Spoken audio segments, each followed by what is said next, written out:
Hi guys, so one of the things you're going to be asked to do during your IELTS writing test is to write a formal letter. In this video, I am going to give you a sample letter which is as close to a band 9 as you can get. Let's get straight into it. So what will the examiner be looking for? In order to achieve a high band score, you need to make sure you do the following. You need to write a minimum of 150 words in 20 minutes. Since this isn't a lot of time, you need to make sure that you plan the letter very carefully. I advise that you spend around 5 minutes planning the letter and leave around 2 to 3 minutes at the end to check the letter over for any mistakes. During the planning stage, think about the following 3 things.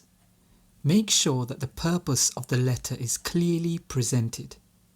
Number 2, make sure the tone of the letter is appropriate in style.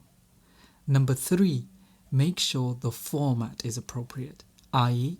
a letter format. So let's take a look at the question and then we're going to read the entire sample letter together. You recently stayed at a hotel. You left a personal item behind. Write a letter to the hotel manager.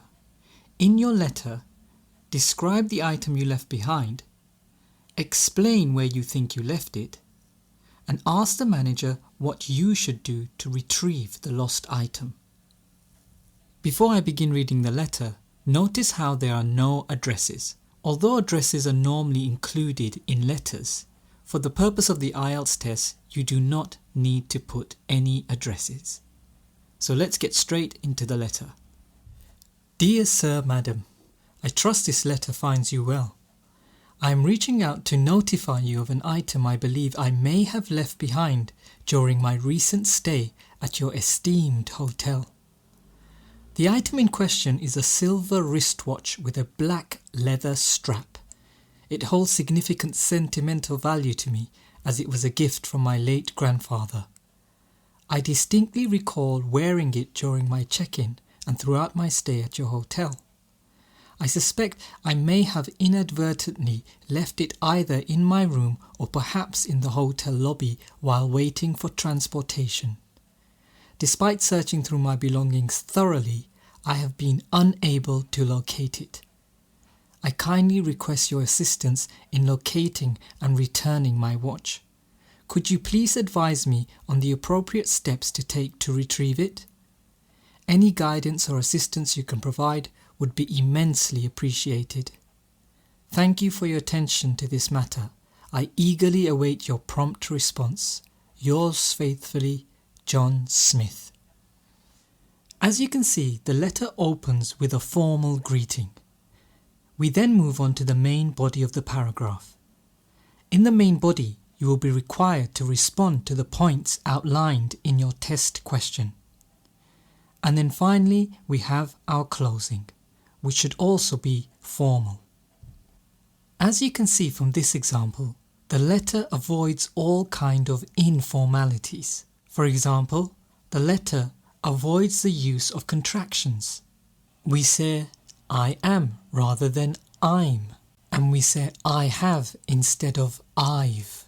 The assessor needs to see that the style of the letter is appropriate to the format. Now, unless you're addressing a friend, letters are usually written in a formal style. Now let's look at some of the language used in the letter. The IELTS test is a chance for you to display your English language capabilities. One of the ways you can demonstrate this is by using advanced vocabulary. Let's take the phrase esteemed hotel.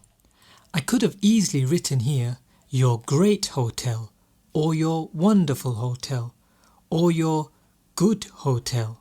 Now all of these words are great, but they are common and average. If you are confident enough to use an advanced adjective, then go ahead and use it and impress the examiner. But if you have any doubts about the misuse of a word, then stick to simple language. The letter contains other advanced vocabulary too. For example, I distinctly recall wearing it. I could have said, I clearly recall wearing it. Also take note of what are called in English collocations. Collocations are a pair or group of words that commonly occur together in the English language. For example, in the letter, I use sentimental value.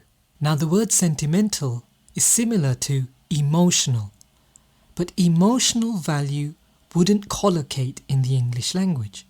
In English, if something has emotional value, we normally say it has sentimental value. Collocations demonstrate to the examiner that you have an awareness of native English or the common uses of common phrases in the English language. There are many great collocation dictionaries that you can buy, but you can also find a wealth of resources online too. A final reflection on our letter is that it has a clear purpose. Make sure that you stick to the subject matter that you are given. So, to summarize, to reach a higher band score for IELTS General Training Writing Task 1, you need to include each of these features in your letter.